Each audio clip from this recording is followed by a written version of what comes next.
Bon, voilà la chartreuse de Mélan vue de l'extérieur.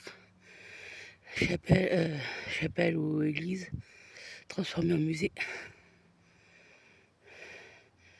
Donc voilà, vous aurez les images si je mets pas ça à la fin.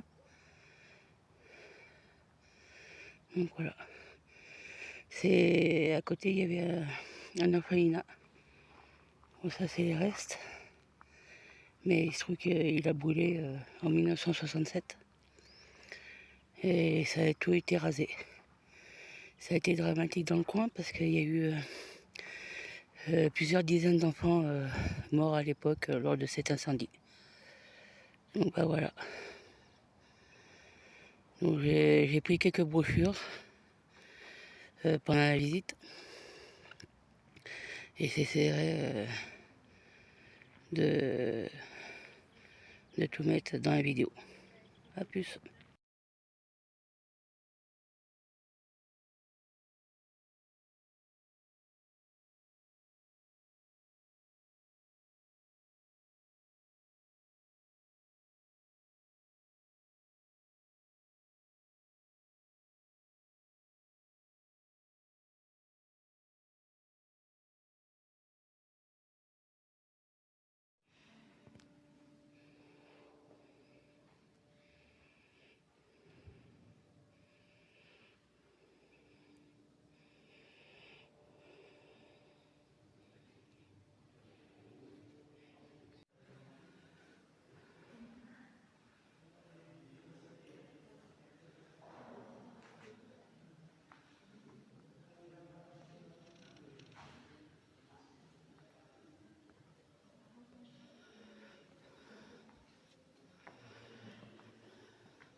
On est dans l'église de Mélan, la chartreuse de Mélan. Et c'est transformé en musée. Et il se trouve que c'était un ancien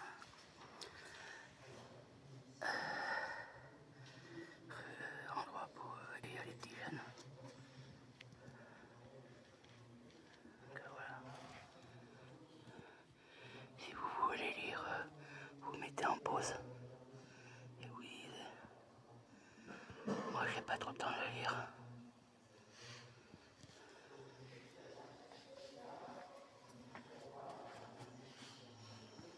La cour des garçons des années 1930. Au pied du pic. La méthode d'enseignement. Si vous voulez lire, vous mettez sur pause.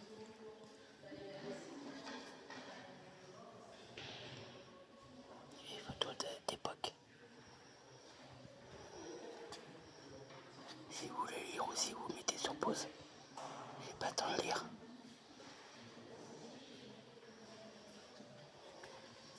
Cette glace.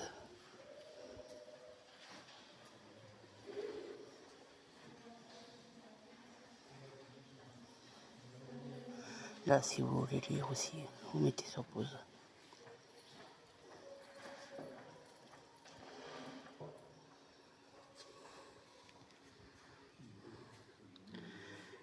Je cherchais le mot, c'est un ancien orphelinat.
Une enfance à Mélan, 100 ans d'accueil et de témoignages, de 1923 à 2023.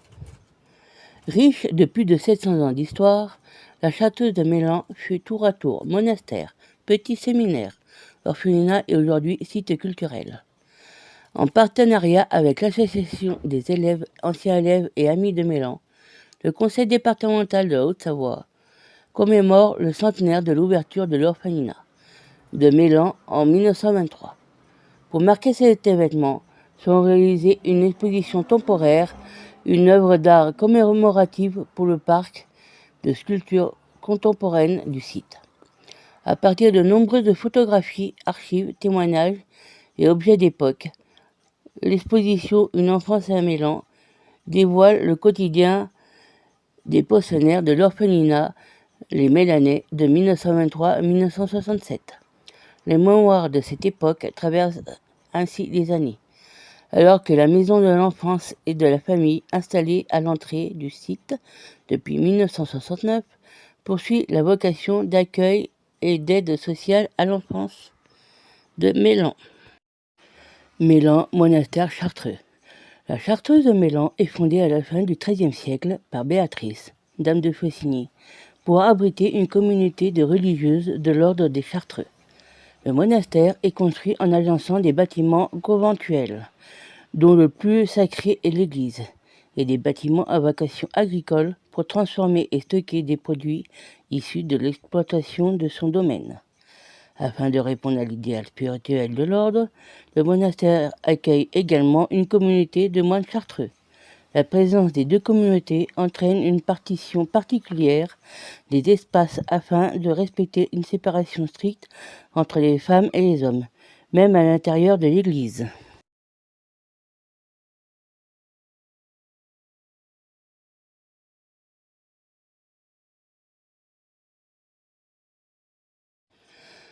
Mélan, petit séminaire.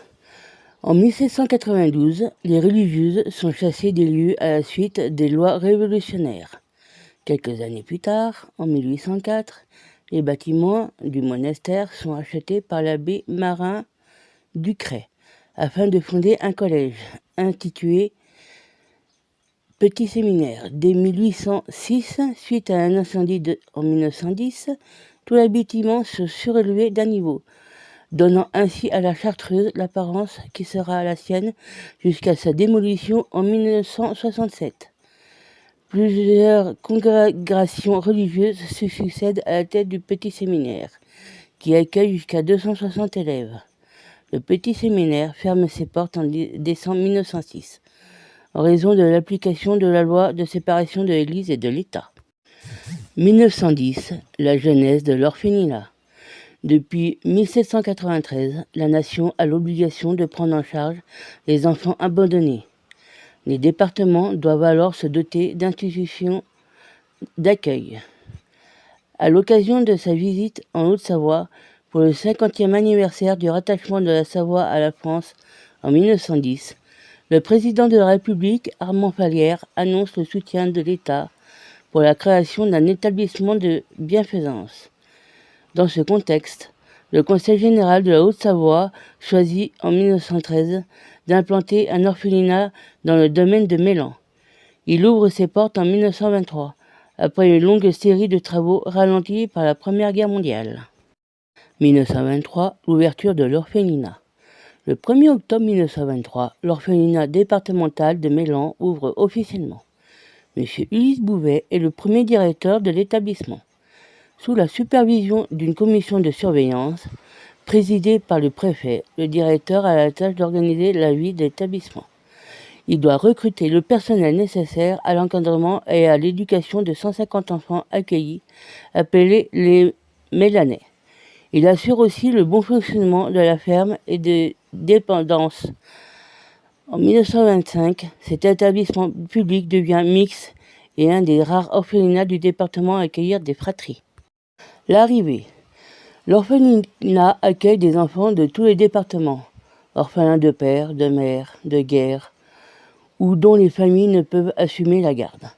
L'arrivée à Mélan d'un nouveau pensionnaire est l'aboutissement d'un long parcours administratif et affectif. C'est un moment marquant pour les enfants qui découvrent un nouveau foyer, avec ses règles, ses rituels et ses occupants. Ils se retrouvent ainsi plongés dans une vie et en communauté, où les individualités sont gommées. Tenues et coiffures réglementaires sont en vigueur pour les 150 pensionnaires. Une nouvelle vie commence. La tenue des pensionnaires. Mélan compte 150 pensionnaires. Chaque enfant reçoit une tenue à son arrivée, avec son numéro de lingerie. Si l'uniforme blouse à carreaux bleus et blancs est supprimé au début des années 1950 par le nouveau directeur M. Jacquet, les vêtements sont toujours fabriqués sur place, par les grandes, les filles de 14 à 16 ans.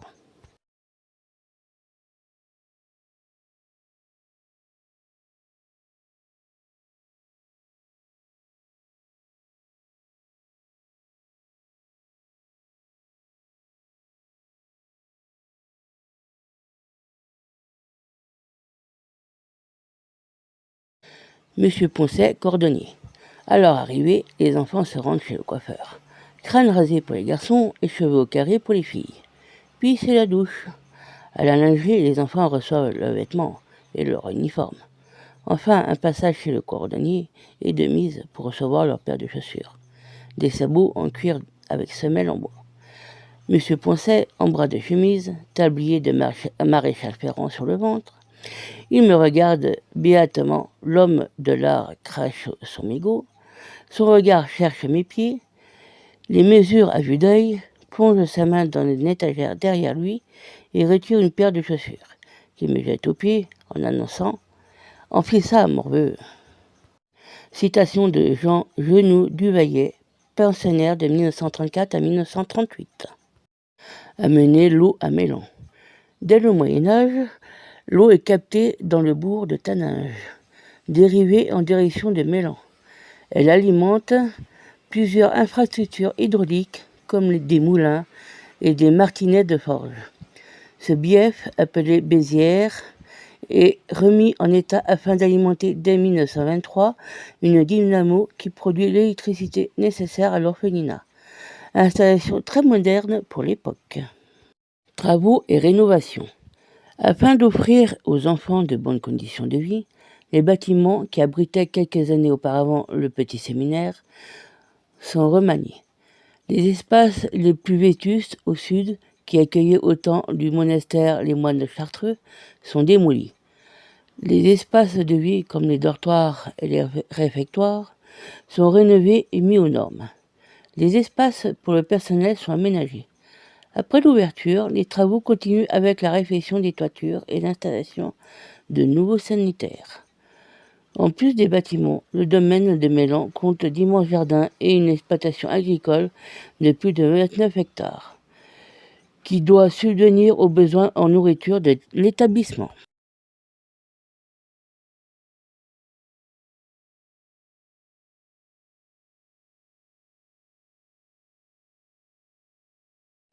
La laïcité à Mélan. Dans cet établissement laïque, aucun enseignement religieux n'est dispensé sur place, mais les pratiques religieuses des pensionnaires sont respectées. Ils suivent des cours de catéchisme et vont à la messe dans le village de Taninges. C'est l'occasion de sortir des murs de Mélan, mais aussi de se confronter au regard extérieur. En tant qu'enfant de cœur de Taninges, je vois chaque dimanche l'arrivée bruyante de Mélanais dans l'église. Ils viennent se placer dans leur banc réservé, situé devant le chœur. Ce sont, comme on dit, des bancs de Mélan, encadrés par des surveillants qui prennent place dans les stalles. Drapé de mon aube blanche, je rigole sous cape quand je vois les Mélanais faire les imbéciles. Le curé Beauguin se fâchait et ordonnait la punition traditionnelle à genoux dans l'allée. Fernand Deschamps, enfant de chœur de 1950 à 1956. Monsieur Grange, fermier. Le travail de la ferme commence à 5h30. Les pensionnaires s'occupent des chevaux, des vaches, des cochons, des lapins et des poules. Les grands doivent, entre autres, sortir le fumier, traire les vaches, nettoyer le sol des écuries et des cages à lapins. Toutes les tâches se font sous la direction du fermier. Dans les années 1940, il s'agissait de Georges Grange. Monsieur Grange, c'est comme ça qu'on l'appelle le fermier. Le nez pointu, le regard noir, le visage émacé. On sent tout de suite chez cet homme comme une sorte d'animosité envers les enfants que nous sommes. Gérard Rivoire, pensionnaire de 1945 à 1951. Faire les foins. Le foin est indispensable pour nourrir les animaux de la ferme de Mélan. C'est le fermier, aidé de ses juments, qui s'occupe du fauchage. Vers 9 heures, les enfants arrivent pour retourner l'herbe, la disperser pour la faire sécher. Il faut ensuite charger le foin dans le char, puis l'engranger à l'étage de la ferme. Un aspirateur à foin facilite l'opération. Puis les enfants répartissent et tassent le foin dans les granges à l'aide de leurs mains et de leurs pieds. Lorsque le char est vide, ils ont le droit à une courte pause et repartent au champ. Les emplois. Appelés emploi, les corvées font partie du rituel quotidien pour les pensionnaires. Certaines tâches incombent à tous, comme l'entretien des sanitaires et des parquets. D'autres sont réparties pour les filles, les lessives et le raccommodage. Pour les garçons, l'épluchage de légumes et le jardinage. Si elles sont nécessaires au fonctionnement de l'établissement, les corvées sont souvent vécues comme des vraies punitions, bien qu'elles permettent aussi des moments de jeu et de complicité entre les enfants. D'autres tâches sont confiées aux pensionnaires de plus de 14 ans qui ont fini leur scolarité obligatoire. Menuiserie, couture, cuisine et travaux de la ferme. Les jours de congé sont rares à Mélan. Dans l'orphelinat, les enfants participent au ménage, à la préparation des repas et au jardinage. Ils réparent aussi leurs vêtements abîmés. C'est leur accommodage. Les enfants les plus grands travaillent à la ferme. Ils ont très peu de vacances. Faire vivre l'esprit de Mélan. Les anciens de Mélan se retrouvent aux assemblées générales, mais aussi lors d'événements organisés par l'association. Repas, expositions, concerts, etc.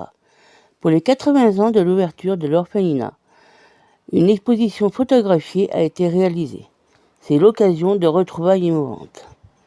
Cette magnifique inauguration a permis aux anciens Mélanais, venus de tous coins de France, de se retrouver, 50 ans plus tard, comme si c'était quitté la veille.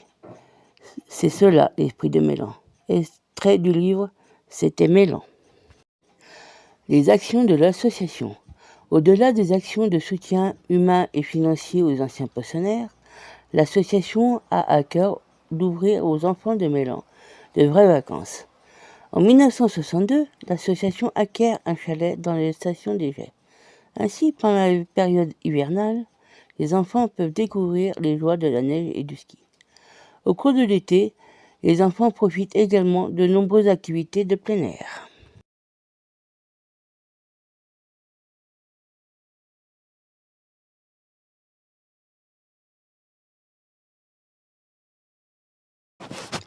Voici la brochure que j'ai eue quand j'ai visité le musée de Mélan, qui se trouve dans l'édifice de l'église. Donc je vais vous lire les 2 pages.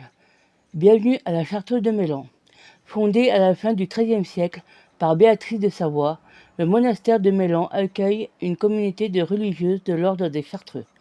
Après 5 siècles de vie monastique, le monial de Mélan sont expropriés par les révolutionnaires français en 1792. Au début du XIXe siècle, les bâtiments sont transformés pour accueillir un collège religieux.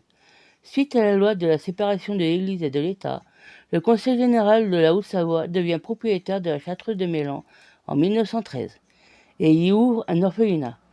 Durant l'hiver 1967, cette institution subit un terrible incendie dans lequel périssent 18 enfants. Ce drame entraîne la démolition de l'essentiel des bâtiments, à l'exception de l'église, du cloître et de la maison dite des étrangers. Aujourd'hui, la Chartreuse de Mélan est un site culturel riche de plus de 700 ans d'histoire. Découvrez l'église et la clôture, témoins du passé monastique de ce lieu, ainsi que les expositions temporaires adaptées à tout public. En extérieur, profitez du parc de sculptures, dont les œuvres d'art contemporain offrent un autre regard sur les multiples vies de la Chartreuse. Les temps forts de l'histoire de la Chartreuse de Mélan. Un monastère chartreux, 1285. La Chartreuse de Mélan a été fondée à la fin du XIIIe siècle par Béatrice de Savoie, fille de Pierre II de Savoie et d'Agnès de Faucigny. Sa lignée entretient une relation très étroite avec l'ordre des Chartreux.